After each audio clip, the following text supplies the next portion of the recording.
Sobat, ketemu di Trending Topic, lugas, jelas, dan tuntas. Ini sesi kedua dengan beliau-beliau dari DPW PKS DIY, Bapak Agus dan Bapak Dwi Budi. Tadi kita ngobrol tentang visi misi.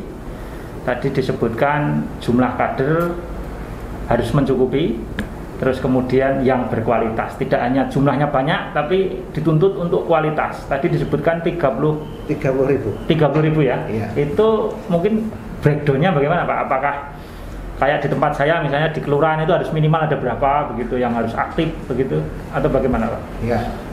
Jadi secara kuantitas kita ditargetkan untuk mendapatkan 30.000 anggota. Yeah. PKS yang dibuktikan dengan KTA, ya.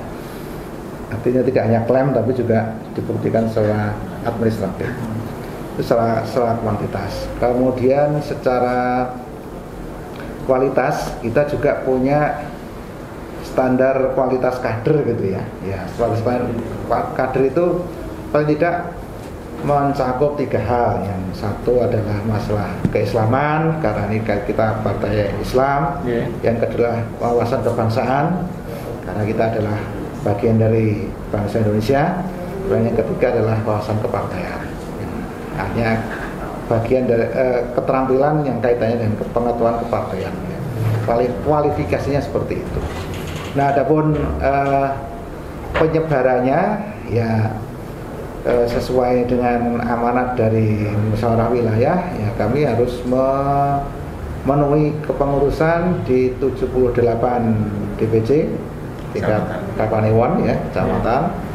Kemudian di seluruh kelurahan, kelurahan ini juga ini belum terbentuk semuanya ya. Nah, artinya nanti jumlah 30.000 itu juga terdistribusi sampai paling tidak sampai ke tingkat kelurahan. Nanti setiap struktur itu akan kita rampungkan pada tahun ini selesai gitu. Misalnya DPC kecamatan tadi sampai desa. Nah, itu. Dan nanti setiap kelurahan kepengurusannya ya paling tidak itu ada sekitar minimal itu 5 orang gitu, minimal 5 orang. Artinya yang kader aktif begitu ya? Ya, kader aktif ya. 5 orang per kabupaten. Itu pengurusnya ya. Yeah,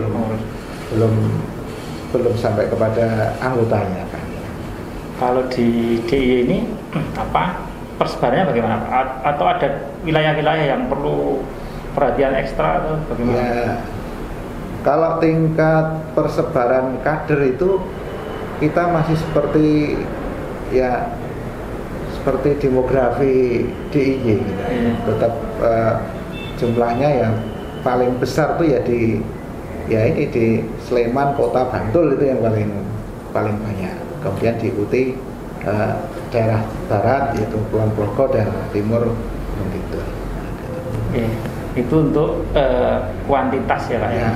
Kalau untuk kualitasnya, apakah DPW mempunyai program pendidikan khusus berkelanjutan atau diserahkan ke masing-masing wilayah berjenjang begitu, mendidik di kabupaten mendidik bawahnya atau bagaimana? Oh ya, nah, ini untuk masalah pendidikan itu kan kita berjenjang ya. Berjenjang, jadi ada yang dilakukan di tingkat ranting, ada yang dilakukan di tingkat kecamatan, ada di tingkat daerah dan di tingkat wilayah. Ini sesuai dengan tingkat kebutuhan keanggotaan.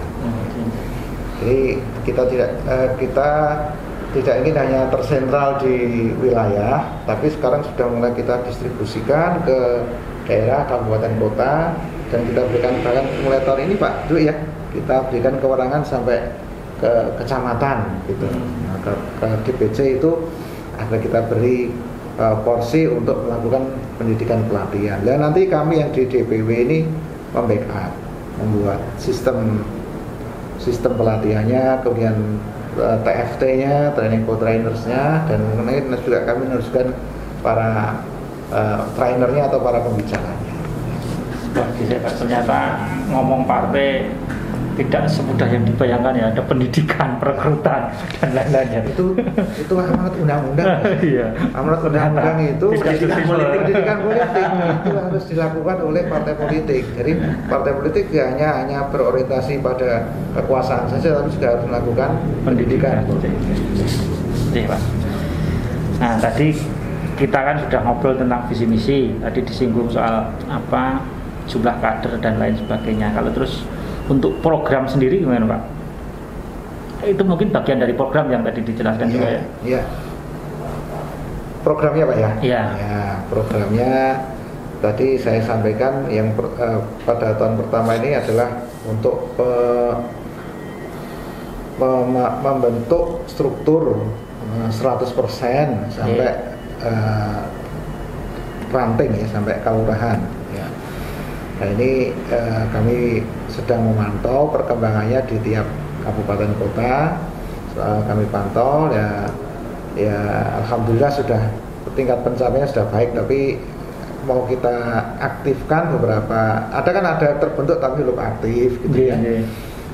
Makanya sekarang mau kita aktifkan semua organ kepengurusan sampai ke tingkat ranting.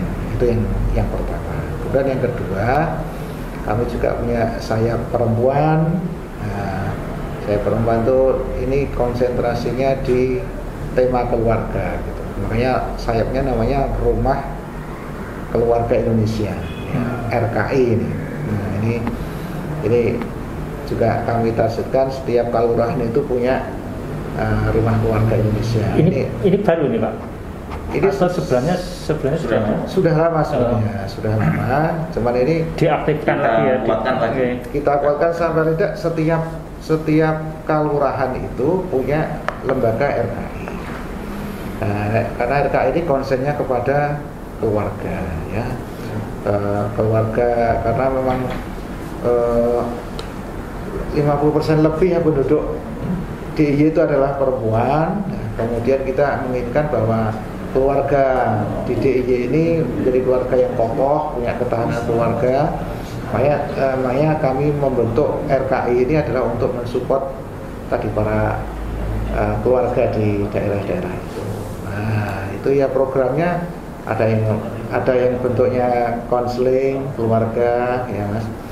Kemudian ada yang apa itu Pak Dwi yang namanya itu? Kesehatan anak. Nah, kesehatan masuk juga kesehatan. Kayak ini ya, Pak, Posyandu atau PKK begitu ya. Mungkin cakupannya lebih luas gitu ya. Begitu ya. Di PKS punya Posyandu sendiri ternyata. Luar biasa. Pokok apapun ada berarti kan. Ya, itu kan. Tadi sebagai bentuk pelayanan tadi kata Pak Dwi tadi, bentuk pelayanan kita itu adalah tadi memberikan pelayanan konsultasi keluarga.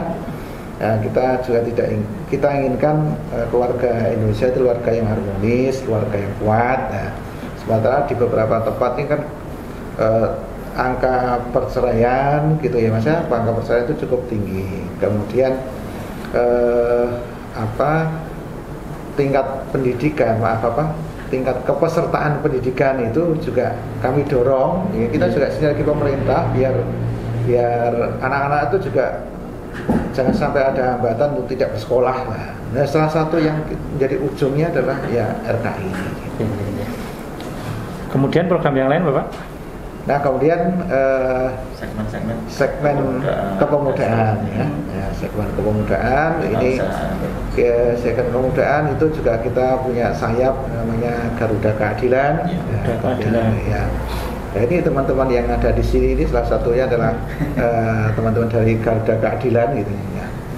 Nah, kami inginkan bahwa PKS ini juga dicintai dan juga mampu merebut suara anak muda. Pastinya mereka harus dilibatkan. Makanya kami tuturian daya gitu Pak. Itu ya ngomong gitu ya, kita ngomong mereka. Ngomong anak cah nom ki ora gampang gitu. Nah, ini.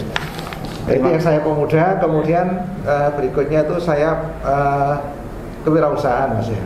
Nah, ini juga di era pandemi seperti ini banyak pelatihan-pelatihan. Ya, kita gerakkan yang kita punya itu untuk menggerakkan ekonomi masyarakat lewat UKM ataupun yang anak muda senangnya ya online Mas ya. Nah, kita. Terima kasih Pak Agus. Mungkin untuk sesi ini cukup. Nanti kita lanjutkan ke sesi berikutnya. Nanti kita ngobrol-ngobrol tentang strategi perebut kemenangan di 2024. Sobat Trending Topic, tetap stay tune di Trending Topic.